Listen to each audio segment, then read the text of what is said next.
எல்லாருக்கும் வணக்கங்க. எப்படி இருக்கிறீங்க? நல்லா இருக்கிறீங்களா? நாங்கள் இன்றைக்கி எங்கள் குலதெய்வம் கோயிலுக்கு போயிருந்தோங்க. எங்களுக்கு கொஞ்சம் பிரச்சனை சமாளிக்க முடியல. அதனால் குலதெய்வம் கோயிலுக்கு போனால் கொஞ்சம் நல்லாயிருக்கும்னு தோணுச்சு. அதனால் நாங்கள் போனோங்க.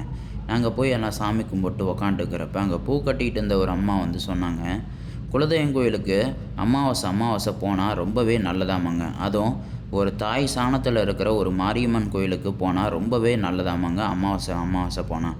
ரொம்ப நல்லா இருந்துச்சுங்க. எங்களுக்கு இது புதுசாகவே இருந்துச்சு. ஏன்னா நாங்கள் இதுக்கு முன்னாடி அந்த மாதிரி போனதில்ல.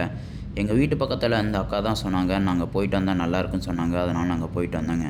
நீங்களும் அதே மாதிரி அமாவாசை அமாவாசை உங்கள் குலதெய்வம் வந்து ஒரு மாரியம்மனா இருந்தாங்கன்னா கண்டிப்பாக நீங்களும் போயிட்டு வாங்க. ரொம்பவே நல்லா இருக்குதுங்க. நல்ல பலனாக இருக்குதுங்க. வீட்டுக்கு நல்ல செல்வம் சேருதுங்க. நீங்களும் அதே மாதிரி போயிட்டு வாங்க. ரொம்ப நல்லா இருக்குங்க. ஐயா கருப்பா, ஐயா வீரகருப்பா, சாமுண்டி கருப்பா, நெல்லுப்பேட்டை கருப்பா, எல்ல கருப்பா, மேமல கருப்பா, முதலகுல கருப்பா, சங்கிலி கருப்பா, சந்தன கருப்பா, உன் பிள்ளைக்கு கொஞ்சம் உதவு கருப்பா. ஏப்பா இவரை போய் அப்பா. இவர் எங்களுக்கு அப்பா தாங்க. எனக்கு எந்த பிரச்சனை வந்தாலும் சரி, எவ்வளோ கஷ்டம் வந்தாலும் சரி, ஒரு 8 கோயிலுக்கு போய் உட்காந்து சாமிகிட்ட வேண்டிட்டு வந்துட்டேன்னா போதுங்க. ஒரு நாள் இல்லைன்னா ஒரு வாரம் இல்லைன்னா ஒரு மாதங்க அந்த பிரச்சனையை முடிச்சு விட்ருவாருங்க. அவர் வரலைனாலும் அவர் மூலியமாக ஆளை அமுச்சு விட்ருவாருங்க. நல்லவருங்க, வல்லவருங்க, நாளும் தெரிஞ்சவருங்க எங்கள் வேட்டை கருப்பசாமி. உங்கள் வீட்டு பக்கத்தில் இருக்கிற கோயிலுக்கு நீங்களும் போய் வேண்டிக்கோங்க. கண்டிப்பாக உங்களுக்கு நல்லது செய்வாங்க.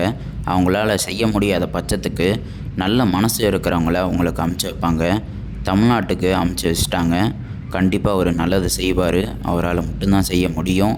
வேறு யாரால் முடியுமான்னு தெரியலிங்க. நம்ம அண்ணன் நமக்கு உதவி செய்வார், நல்லது செய்வார். அவர் மட்டும்தான் செய்ய முடியும். நம்மளோட கடவுளான மாரியம்மன் சாமியும் சரி, முருகனும் சரி அவருக்கு சப்போர்ட் பண்ணுறாங்க. கண்டிப்பாக வேலை வச்சுக்கிற அண்ணன் கண்டிப்பாக ஜெயிப்பார், நல்லது செய்வார். நல்லது மட்டும்தான் செய்வார். சொன்னதை செய்கிற பழக்கம்தான் அவருக்கு இருக்குது. என் நெஞ்சில் குடியிருக்கும்